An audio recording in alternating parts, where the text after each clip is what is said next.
Assalamualaikum and very good afternoon to respected parents and my dear students. Today in the class we have circulated a paper regarding Maths Basic and Maths Standard.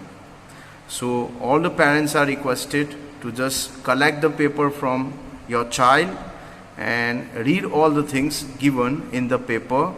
Front side you have to fill up the information, and at the back side basic and standard related guidance or guidelines are already given. So kindly read those things also, and by tomorrow the form must be submitted to school. आज हमने class में बच्चों को paper दिया है class 10 के, उसमें maths basic या मैथ्स स्टैंडर्ड क्या सिलेक्ट करना चाहते हैं वो ऑप्शन सिलेक्ट करना है. तो घर पे पेरेंट्स से रिक्वेस्ट है कि बच्चों के साथ डिस्कस करके वो सिलेक्ट कीजिए बेसिक या स्टैंडर्ड, और कल तक वो पेपर स्कूल में सबमिट करवाना है, जमा करवाना है. अब शॉर्ट में मैं आपको बताऊं कि बेसिक में और स्टैंडर्ड में फ़र्क क्या है, डिफरेंस क्या है. पहला तो बेसिक जो होगा मैथ्स बेसिक, उनका बोर्ड का जो क्वेश्चन पेपर है वो कंपैरेटिवली इजी होता है, और मैथ्स स्टैंडर्ड का जो बोर्ड का पेपर होता है वो कंपैरेटिवली थोड़ा हार्ड होता है. यानी सम्स जो होते हैं, क्वेश्चंस जो होते हैं वो बेसिक स्टूडेंट्स को बेसिक मैथ्स में थोड़े इजी हो सकते हैं, और स्टैंडर्ड में मैथ्स लेवल थोड़ा हार्ड होगा. दूसरा मेन पर्पस क्या है बेसिक और स्टैंडर्ड का, तो जो स्टूडेंट्स मैथ्स में थोड़े वीक है, कमज़ोर है, और बहुत कोशिश के बाद भी वो इम्प्रूव नहीं कर पा रहे हैं, तो सीबीएसई ने डिसाइड किया है कि वैसे बच्चे अगर मैथ्स में अगर हम लोग सेम मैथ्स रखेंगे जो पहले था, तो एक मैथ्स में फेल होने की वजह से उनका फ्यूचर स्टॉप हो जाता है, पढ़ाई स्टॉप हो जाती है.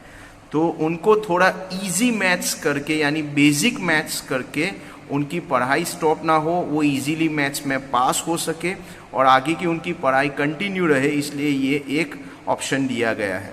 लेकिन इसमें ये होगा कि आगे जब आप पढ़ाई करेंगे, 11th स्टैंडर्ड में जाएंगे या डिप्लोमा में जाएंगे या फिर कोई और स्ट्रीम में जाएंगे, तो वहाँ पे आप वही सब्जेक्ट वही स्ट्रीम ले सकते हैं जहाँ पे मैथ्स ना हो.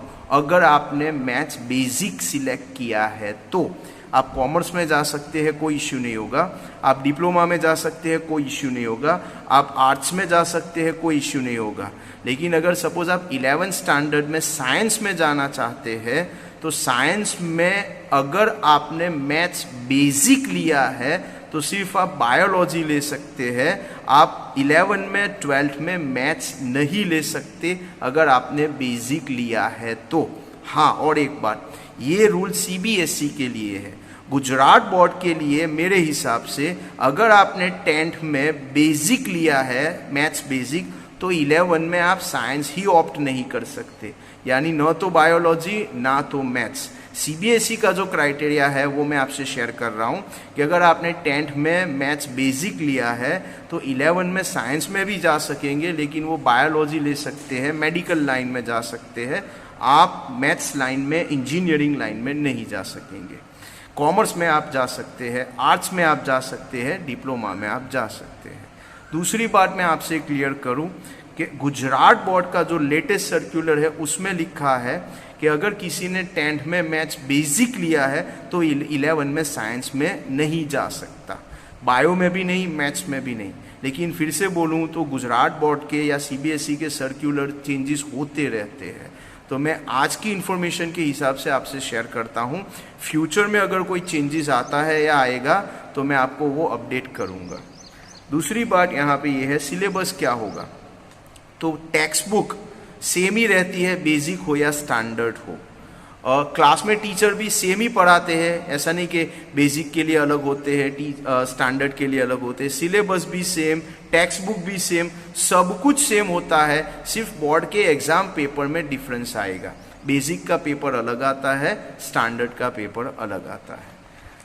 और एक क्वेश्चन जो काफ़ी स्टूडेंट्स पूछते हैं कि दोनों ले सकते हैं, यानी मैथ्स बेसिक भी और मैथ्स स्टैंडर्ड भी, तो कोई एक ही ऑप्शन आप सिलेक्ट कर सकते हैं, या तो बेसिक या तो स्टैंडर्ड.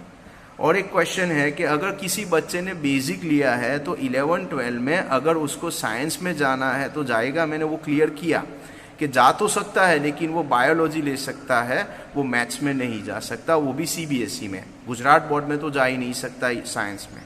और एक बात क्लियर करूँ, हाँ, अगर किसी ने 10th स्टैंडर्ड में मैथ्स बेसिक से पास किया एग्ज़ाम, उसके बाद उसको स्टैंडर्ड का एग्ज़ाम भी देना है, तो वो 1 महीने बाद, बोर्ड का रिजल्ट जब डिक्लेयर होता है उसके 1 महीने बाद एग्ज़ाम होता है कंपार्टमेंट वालों के लिए, तो उस टाइम पे वो स्टैंडर्ड का एग्ज़ाम दे सकता है। और उसके बाद अगर वो पास होता है तो वो आगे 11 में साइंस में मैथ्स में जा सकता है या गुजरात बोर्ड में साइंस ले सकता है।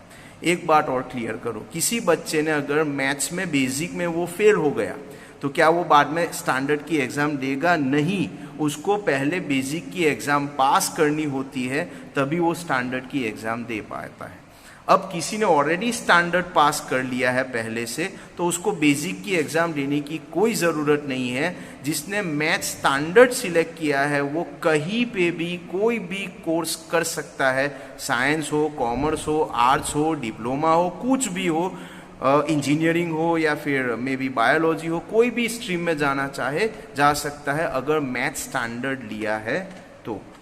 अब यहाँ पे ये लिखा गया है कुछ, मेरा अगर फाइनली कंक्लूजन ये है, आपसे रिक्वेस्ट है पेरेंट्स से और स्टूडेंट से, कि बाई चांस अगर आपका मैथ्स बहुत वीक है, मेहनत कर रहे हैं, कोशिश है, फिर भी नहीं पास हो रहे, तो इतना बेटर है कि आप बेसिक लेके 10th स्टैंडर्ड में पास हो जाइए, क्योंकि स्टैंडर्ड लिया थोड़ा डिफ़िकल्ट होता है और अगर आप फेल हो गए 10th में तो आगे नहीं जा पाएंगे। इससे बेटर है कि बेसिक लेके आप एटलीस्ट आगे बढ़ सकते हैं।